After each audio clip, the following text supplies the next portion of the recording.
नमस्कार, आप देख रहे हैं सबका हिसाब होगा। मैं हूं आपके साथ विवेक शांडिल्य। इतिहास बनाने की तैयारी की जा रही है पश्चिम बंगाल में।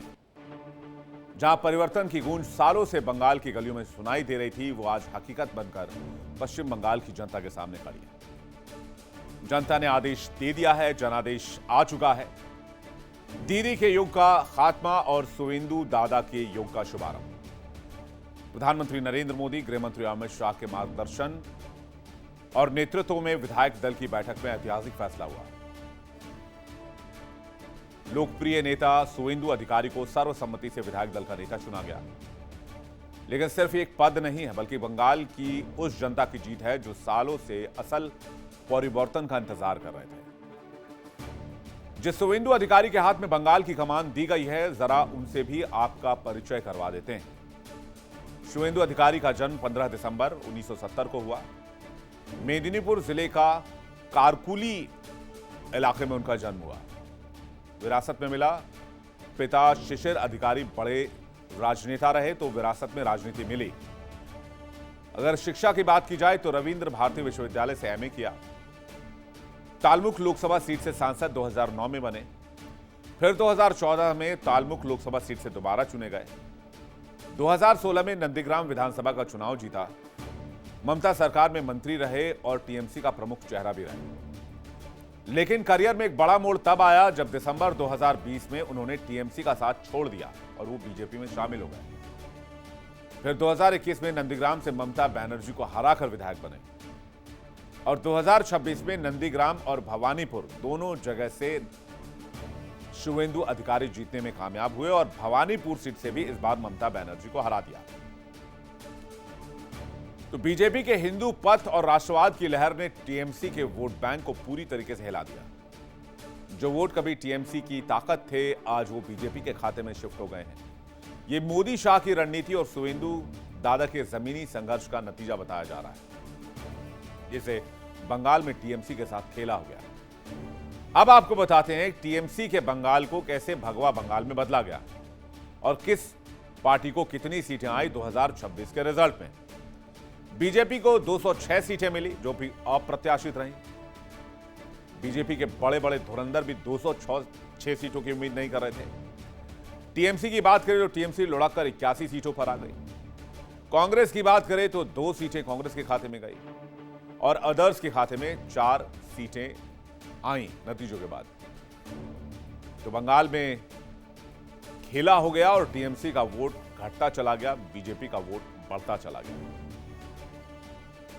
बीजेपी को 40, टीएमसी को 40.8% वोट मिले, तो लगभग 7.14% वोट जो है वो डिक्लाइन कर गया और 135 सीटों का नुकसान 2021 के मुकाबले 2026 में टीएमसी को हुआ।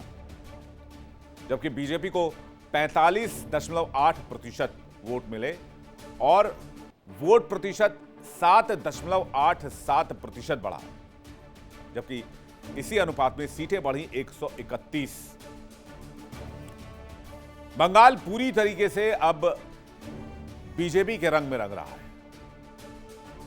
जहां भगवा लहराने के लिए बकौल बीजेपी उन्होंने बहुत संघर्ष किया, अनगिनत कार्यकर्ताओं ने बलिदान दिया और तब जाकर उन्हें यह कामयाबी मिली। हिंदुस्तान के कई राज्यों की तरह बंगाल में भी अब बीजेपी एक मजबूत पार्टी बन चुकी है। लेकिन ये मजबूती यूं ही नहीं आई, एक लंबा संघर्ष का दौर रहा। कैसे, आइए देखते हैं। बीजेपी ने 1951 में अगर आप देखें तो 6% वोट के साथ सफर की शुरुआत की। 1957 में 1% वोट, 72 में लुढ़ककर 0.19% वोट पर चले गए। 1977 में जनता पार्टी को 20% वोट मिला, लेकिन 1982 आते आते लुढ़ककर 0.58% वोट तक गिर गए। 2011 में 4% वोट हासिल हुआ। 2016 में 10% वोट हासिल हुआ। 2021 में 38% वोट हासिल हुआ, जबकि 2026 में 46% वोट हासिल करके बीजेपी ने इतिहास रच दिया। सुवेंदु अधिकारी के नेतृत्व में बंगाल विकास और सुशासन की नई ऊंचाइयों को छुएगा, ये तो वक्त बताएगा। लेकिन सत्ता परिवर्तन हो चुका है, तो क्या बंगाल के गौरव की वापसी होगी? क्या बाकी राज्यों की तरह बीजेपी यहां भी सांस्कृतिक विरासत, महिलाओं को केंद्र में रखकर ही शासन चलाएगी, या फिर बीजेपी यहां पर दूसरी तरह के शासन का परिचय देगी? 98 करोड़ 47,75,000 लोगों का भगवा पर भरोसा। बंगाल की जीत के साथ यह आंकड़ा 100 करोड़ के पार चला गया है और धीरे धीरे बीजेपी की लोकप्रियता दिन दुगनी और रात चौगुनी होती जा रही है। उत्तर से दक्षिण तक, पूर्व से पश्चिम तक, हालांकि दक्षिण तक अभी बहुत ज्यादा नहीं, कर्नाटक तक तो पहुंच गए। भारत के आधे से ज्यादा राज्यों में कमल शान से खिलना दिख रहा है। अब हिंदुस्तान के नक्शे को अगर आप देखेंगे तो 78% जनसंख्या पर बीजेपी शासन है। 72% क्षेत्रफल पर बीजेपी की सरकार है, जिसमें हरियाणा है, दिल्ली है, राजस्थान है, गुजरात है, मध्य प्रदेश है, महाराष्ट्र है, गोवा है, उत्तराखंड है, उत्तर प्रदेश है, बिहार है, सिक्किम है, मेघालय है, अरुणाचल प्रदेश है, नागालैंड, मणिपुर, असम, त्रिपुरा, पश्चिम बंगाल, ओडिशा भी जुड़ गए हैं, छत्तीसगढ़, आंध्र प्रदेश और पुदुचेरी। हिंदुस्तान के अन्य राज्यों की तरह अब बंगाल में तुष्टीकरण का मामला रहेगा या फिर सबका साथ सबका विकास का मंत्र गूंजेगा? आज इसी मुद्दे पर करेंगे सबसे बड़ी बहस। सबका हिसाब होगा, लेकिन पहले एक रिपोर्ट देखते हैं।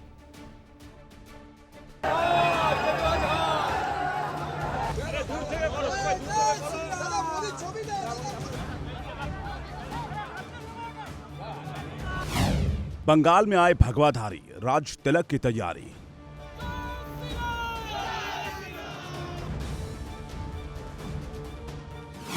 पश्चिम बंगाल में सनातनी सरकार, फॉर्मूला तैयार। शुवेंदु बने बंगाल के अधिकारी, ताजपोशी की बारी।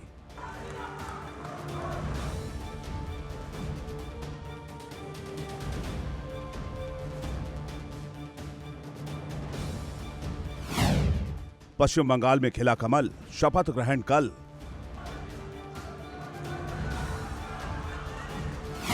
बंगाल में दीदी युग का अंत, दादा युग आरंभ। बंगाल का होगा कायाकल्प, बीजेपी का संकल्प।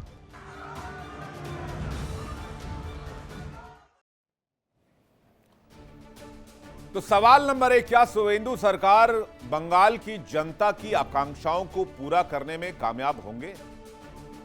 सवाल नंबर 2, क्या बंगाल का भविष्य बेहतर कर पाएंगे शुवेंदु अधिकारी? सवाल नंबर 3, घुसपैठियों का क्या होगा जिनको लेकर गृह मंत्री ने प्रॉमिस किया? सवाल नंबर 4, क्या कम्युनल वायलेंस के दौर से बंगाल को निकाल पाएंगे? जो चरित्र रहा है बंगाल की राजनीति का, क्या उसको सुधार पाएंगे जिस रक्त रंजित चरित्र की बात बंगाल में की जाती रही है? चलिए डिबेट की शुरुआत करते हैं। मेहमानों का बड़ा पैनल हमारे साथ जुड़ा है। अमित तिवारी, नेता बीजेपी, चंद्रमोहन शर्मा, प्रवक्ता कांग्रेस, देवजीत धर, नेता टीएमसी, परिविंदर सेठी, राजनीतिक विश्लेषक, और सूर्यकमल दत्ता थोड़ी देर में हमारे साथ होंगे, संदीप मिश्रा, राजनीतिक विश्लेषक। आप सभी मेहमानों का बहुत बहुत स्वागत है। और एहसान अब्बासी, राजनीतिक विश्लेषक, थोड़ी देर में हमारे साथ होंगे। तो सबसे पहले मेरा जो सवाल है वो अमित तिवारी जी से ही है। अमित तिवारी जी, बहुत लंबी दूरी तय करनी है और बहुत सारे काम करने हैं बंगाल के अंदर, तो ये बात तो फाइनल हो गई कि भाई शुवेंदु अधिकारी सीएम बनेंगे। मैं ये जानना चाहता हूं कि बीजेपी का फोकस अगले 1 साल 2 साल में किस जगह पर रहेगा, ज्यादा किस एरिया पर ज्यादा रहेगा, या फिर आप भी बदले की राजनीति ही करेंगे? विवेक जी, सर्वप्रथम तो धन्यवाद मुझे बुलाने के लिए और समय देने के लिए। देखिए, जिस तरीके की स्थिति पिछले 15 वर्षों में और उसके पहले भी बंगाल की रही है, निश्चित तौर पे हमारा फोकस ये रहेगा कि किस तरीके से दुर्नीति को, वहां की दुर्नीति को, जो पॉलिटिकल किलिंग्स, वायलेंस, ये सब हुआ करता था, उसको गुड गवर्नेंस से जवाब दिया जाए। महिला सुरक्षा हमारे नीतियों के केंद्र में है। महिलाएं हमारे पॉलिसी मेकिंग, डिसीजन मेकिंग के केंद्र में रहेंगी। उसके बाद जो बंगाल की भूमि, जो टीएमसी के नेता ये कहते हैं कि उनके मन में काबा है, दिल में मदीना है और उनको बंगाल की धरती को मदीना बनाना है, तो बंगाल की धरती माँ काली की धरती है, काली बाड़ी की धरती है। उसको हम काबा बनने नहीं देंगे। ना ही बांग्लादेशी और रोहिंग्या और घुसपैठियों के द्वारा किसी को ये कहने देंगे, इतनी हिम्मत हो जाए किसी को ये कहने देंगे कि 10 साल में वहां की बांग्ला भाषा उर्दू में बदल जाएगी, वहां पर अब बांग्ला नहीं बोली जाएगी। तो वहां की संस्कृति की रक्षा करनी है, वहां की भाषा की रक्षा करनी है, और इसके साथ साथ ही जॉब क्रिएशन, शिक्षा का जिस तरीके से वहां पर बुरा हाल है, स्वास्थ्य का वहां पर बुरा हाल है, और जो आपने कहा अपने वक्तव्य में कि क्या जो कम्युनल वायलेंस की जो हिस्ट्री है, आपने देखा जो रक्त रंजित इतिहास किस तरीके से शासन में, जब उत्तर प्रदेश में भाजपा के शासन नहीं था तब किस तरीके से हुआ करता था, बिहार में किस तरीके से हुआ करता था, और आज उत्तर प्रदेश अपनी जीडीपी को 2 ट्रिलियन बनाने की तरफ आगे बढ़ रहा है। बिहार जाना जाता है आज गुड गवर्नेंस के लिए, सुशासन के लिए। उसी तर्ज पर बंगाल में भी होगा। और जो ममता बनर्जी ने करने का प्रयास किया, ये इलेक्शन के हारने के बाद हताशा में, आपने देखा शुभेंदु अधिकारी जी के पीए को किस तरीके से एक षड्यंत्र के तहत मार डाला गया। निश्चित तौर पर किसी को भी छोड़ा नहीं जाएगा, जो भी वहां पर गुंडा है। छोड़ा नहीं जाएगा का क्या मतलब? आप बोलिए कानून अपना काम करेगा, छोड़ा नहीं जाएगा क्या मतलब? धमकी दे रहे हैं फिर आप? तो निश्चित तौर पर कोई महिलाओं की अस्मिता के साथ नहीं खेल सकता। नहीं, आपने कहा कि शुभेंदु अधिकारी के पीए की जो हत्या हुई, हम किसी को छोड़ेंगे नहीं, तो क्या आप भी वही काम करेंगे जो बकौल आपके टीएमसी कर रही थी या इससे पहले लेफ्ट कर रहा था?